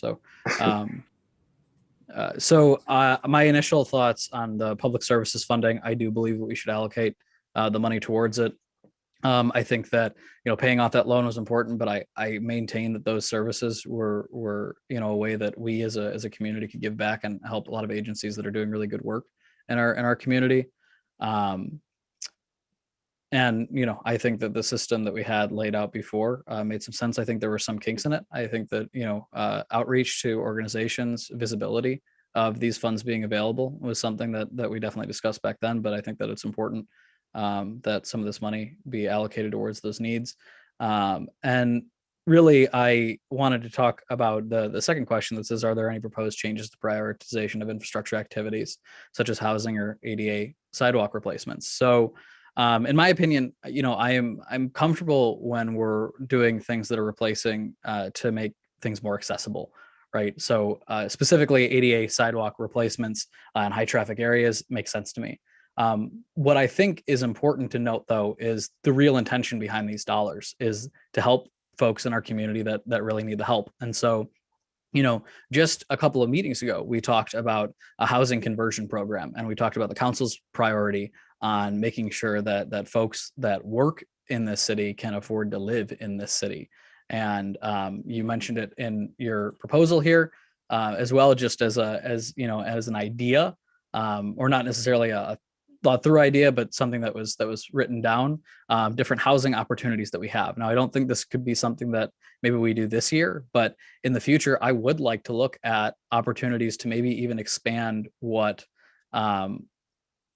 was proposed as a housing program or a conversion program from rental to owner occupied to a program that helps people that work here that can't afford to live here be able to live here. And that doesn't just include city staff and that, but it includes a lot of other people that, might not be able to find homes within their price range. So I think that's one piece of input that I have on this. As well, a lot of people are going through really, really rough situations right now due to the pandemic, but also just due to the state of our job market. And I think that this money really should be allocated towards those folks that can either us that are directly helping or agencies that can help with that. One other thing that I kind of wanted to point out is we've got a new program in our city of East Lansing, our social workers, our neighborhood resource specialists. Sometimes we have situations where when a social worker is following up with an individual, and this doesn't necessarily need to be for CDBG funding, but it's something to think about, I think, in our general fund discussions, as well as just that program's budget in general. We have situations where follow-up is necessary with individuals, and helping those individuals costs a little bit of money. So getting them into a program that is helpful, or putting them in contact with the right agency, or filling out applications, or maybe it's just getting a driver's license, right, are things that a lot of times agencies pick up.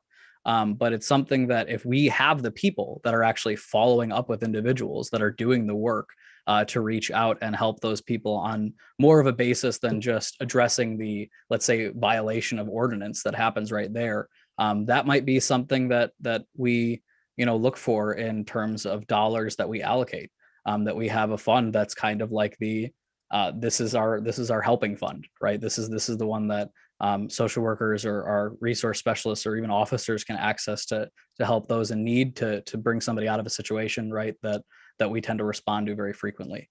And so, I know that's kind of a lot of thoughts on this, but in general, I have seen this money go towards infrastructure, paying down debt in different ways. And I want to think about really the impact that this money could have on the low to moderate income population in our community. I think that starts with public services, and that's certainly something that I advocated for back a few years ago, and I'll advocate for again here. But I think it ends with really, how do we view that public infrastructure money, not just as something to help fix our sidewalks, but as something that we can maybe create a program designed to help people with housing in our community. So those are my thoughts. Go ahead, Councilmember Babcock. Very well said. Thank you. Yeah. Sorry, and Amy, I threw a lot at you. Do you have any thoughts or anything that you want to throw back at me in terms of? I'm happy to be disagreed with, or to just be told that's not really where that money should go. So. No, I think you guys are the policymakers, so we're here to take your direction, and that's very useful direction for us. Amy, do you have anything to? No, I agree with Mr. Lahanis that, I think that certainly when we come back to you with the discussion only meeting, I could also, I can certainly give you, prior year fundings, information, and I can also kind of chat with you more about regulations in terms of like what types of housing projects could be funded, what would make sense with our budget number, things of that nature. I'm happy to walk that through with you. Yeah, and I mean, you know, just in general, like we have our EHOP program here in the city of East Lansing that benefits, you know, folks that work in our community or, you know, that work at our city. But I also think that there could be a conversation around, especially, you know, folks in marginalized communities or folks that are at a certain income level, you know, having a program that's designed for, you know, somebody that might not work for the city or the university, but just work in the city in general, you know, something that we can offer that's helpful. Because again, we have an interesting housing market here that's combined with a lot of weird factors like rental overlays that are put in place because of student apartments and increased rental rates because of, you know, the prevalence of, you know, I think amount of people with money or parents' money that can pay things. So it makes for difficult times for folks to live here. And there's a much more expansive housing study that probably is going to be going on that, but I think that some of this money could be allocated towards that too. So, Jesse? I think Councilmember Babcock might have had something to say. Oh, my bad. Lisa, did you? Okay. I broadly agree with everything that Aaron said. I wanted to bring up one specific type of housing assistance that kind of occurred to me during our conversation with Capital Area Housing Partners, I don't know, several meetings ago. And I just kind of, one of the things that really struck me during my campaign to get this glorious job, I got to, you know, I think it's a weird system that puts you walking down every street in a town that you live in, but have obviously never walked down every street before. But I was really struck by the fact that we have got some people who are definitely living in homes that are no longer appropriate for them in terms of aging in place, and that we've got a lot of people, I don't want to call out specific neighborhoods in general, who have kind of lived in a house that has maybe not been kept up as it should have been, or they don't have the money to take on repairs that would accommodate, you know, lack of mobility and things like that. And so I think this came up with Capital Area Housing Partners, the idea of kind of a revolving fund of home improvement loans or grants or something to pay out, you know, small amounts of money to specifically fund improvements for people so that they can more safely stay in their homes. I don't know what that would look like. It just occurred to me that it was a place where we could put, you know, the funds involved with removing rental property and rotating that to owner occupied are quite astronomical. And it seems like we could absorb a huge amount of money trying to flip rentals into owner occupied houses. And that we might actually do more good by helping people to improve the houses that they are currently living in, that they cannot afford to improve.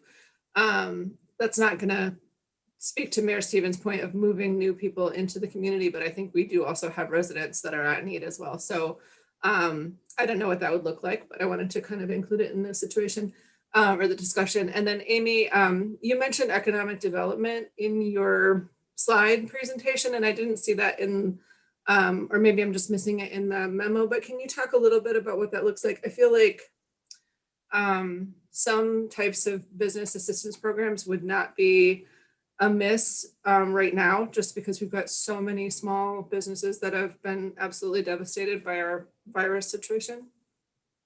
Sure. So in our current fiscal year entitlement, we actually have set aside, City Council set aside a little more than $120,000 for a business support program. So that is the CDBG. We actually launched this in July. It is a CDBG funded program by which businesses that prove that they have income eligible employees can apply for grant funds. It's in the form of a grant, and they can apply for up to $10,000. So that is an example of programming that could be considered again for funding. Separate from our entitlement, because I know tonight our purpose is to talk about entitlement, but we actually developed this program as part of the coronavirus fund. So we have CDBG CV funds, and we have CDBG entitlement funds, because we love our acronyms. So council had determined last spring in May to allocate a significant portion of the CV funds and then a portion of funding this year towards that program. And I can tell you that to date, we've assisted 14 businesses and we've encumbered about $140,000 worth of assistance so far. So I think that, to your point, Mayor Pro Tem, there is certainly a need. And if that is also something, HUD generally has certain regulations on what can be held. Part of that is proving job retention. So the point of that program that we say to HUD is that, by providing these grant services, we are helping businesses, retain employees and hopefully there's no job loss there. But there are also some technical assistance options as well. And I would need to do some additional research because that's just not something we have funded recently. But I can certainly do that. Historically, we have helped businesses more with like a grant or loan program. That's what we've done in the past. I'd be curious in just kind of exploring that a little bit more. I know that I always feel very uncomfortable talking about business assistance because I am a business owner.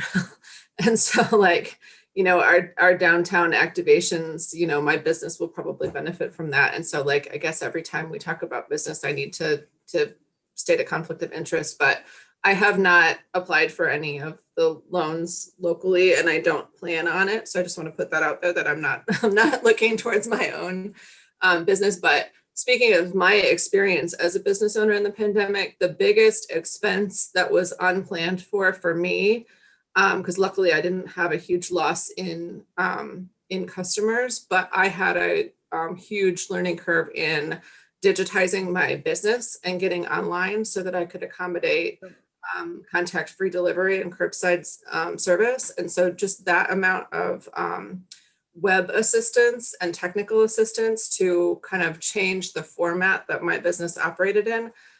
Luckily, I had a system in place that accommodated that and I just had to learn how to use it. But that's something that I've heard from other business owners has been a very large and unplanned expense. So I don't know if there's, anyway, just putting it into the conversation. I support the idea of returning the public assistance grants that were given out in former years. I think that that's a pretty critical part of our community, and I'd really like to see that restored. So I think, a breakdown of how those were divided out in previous years would be very helpful. And then I just have one question.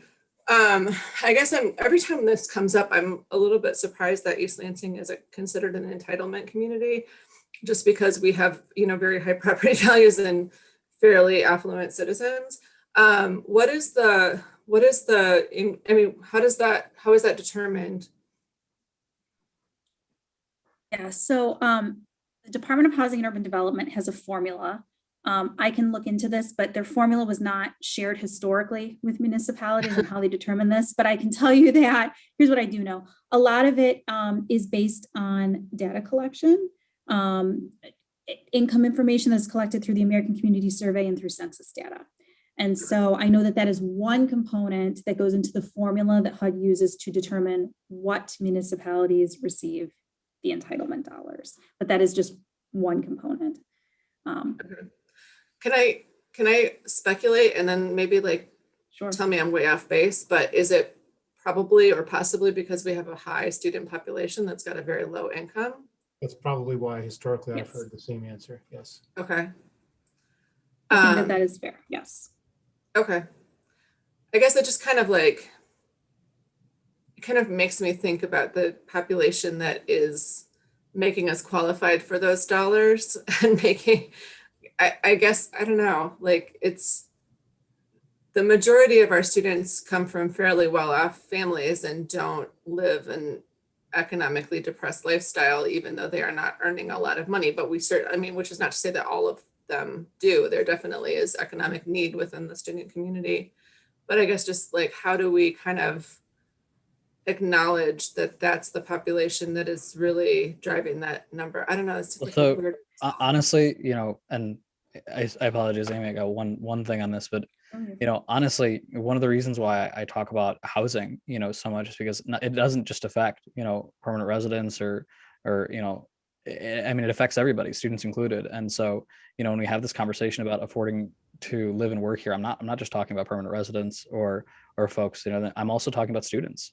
And, when you talk about rental assistance or, assistance in improving somebody's living conditions, right? I think that if there's a qualification and there's a vetting process for assistance towards those individuals, I want people to be able to live in this city and afford to be able to live in this city. That's a problem that we have. And so I think that includes students. And I think that, you know, given the demographics of the population, I think it would include students, as long as we, you know, didn't directly say that it doesn't, which I don't think we would be allowed to do anyway. And so, you know, I think your point's well taken. And I actually think that that's where kind of my head is at. Not only people that work here, but also people that study here that might not be able to afford to actually go here. And it's a huge issue, not only because, you know, those students that are able to afford to live here are, you know, they have more access to the campus. They might have more access to, you know, better areas to study or food, or a lot of things that go into the economics of being a student that has to work and also live and study. So point well taken, but I think we can do some stuff that would benefit those folks as well. Amy, sorry, I cut you off. Oh, no. Could I just jump in also? You're fine, Mayor. Yep. Could you just correct as well? So when we spend money on infrastructure, it has to be spent in targeted areas that are the census areas that reflect the population that generated the low to moderate income, right? I mean, so we have to spend it in certain neighborhoods when we do neighborhood improvements, right? That's correct. Yes. If it falls in the criteria of public infrastructure, then yes. So I can give you an example. Last fiscal year, we worked on a park in the Bailey neighborhood. You know, it received lots of different types of funding, but the Bailey neighborhood is a census tract eligible area. Red Cedar neighborhood is a census tract area. Chesterfield Hills, Southeast Marble, those are all areas that are considered eligible. And, you know, I think to Mayor, you know, Mr. Lahanis's point, you know, a lot of this is based off of, you know, population density and economic income.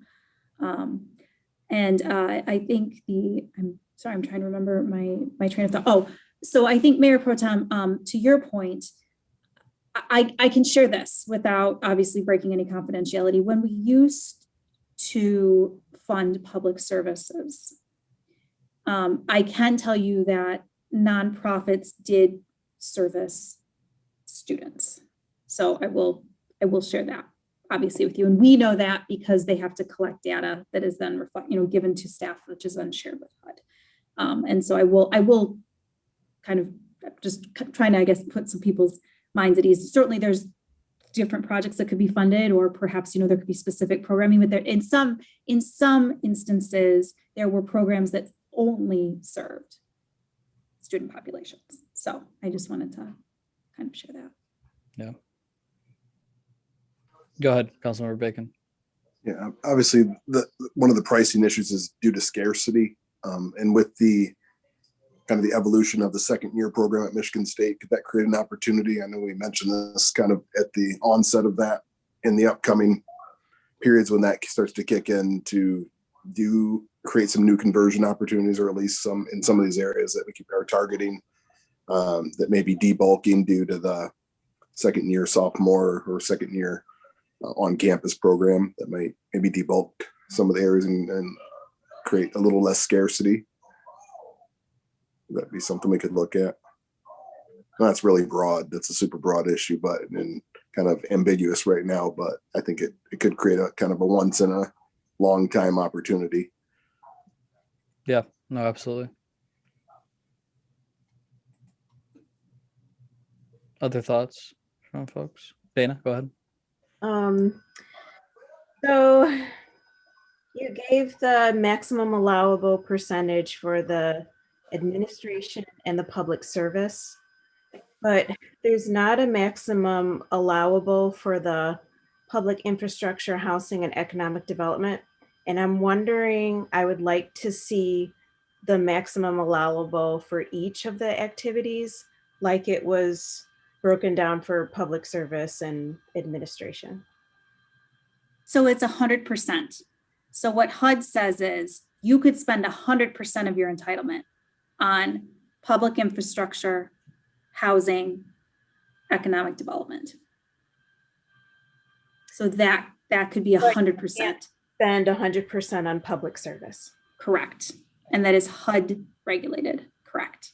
The notion is that CDBG is supposed to be a bricks and mortar, improving the infrastructure of neighborhoods type of a program. So that's why it leans towards bricks and mortar type projects, sidewalks, parks, community centers historically, and the human services is a portion of that.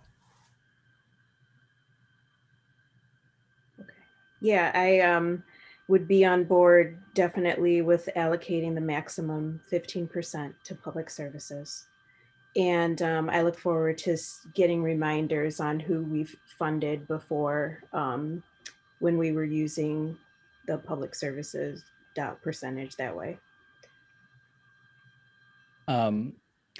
Just in general, I think that we've given a lot of guidance, and I know we're going to have another conversation about this, but I do think that we have an opportunity here to reimagine these dollars. We don't have a debt that we're paying down right now, given these, and quite frankly, I think that over the past year or so, we've seen a lot of gaps in our community, and those have become more and more apparent due to the situation with COVID. And the gaps that either other agencies have had to fill or we've tried to assist with. But I think that we can do some unique things to address them. So I'm looking forward to the further conversation. Did anybody have anything else?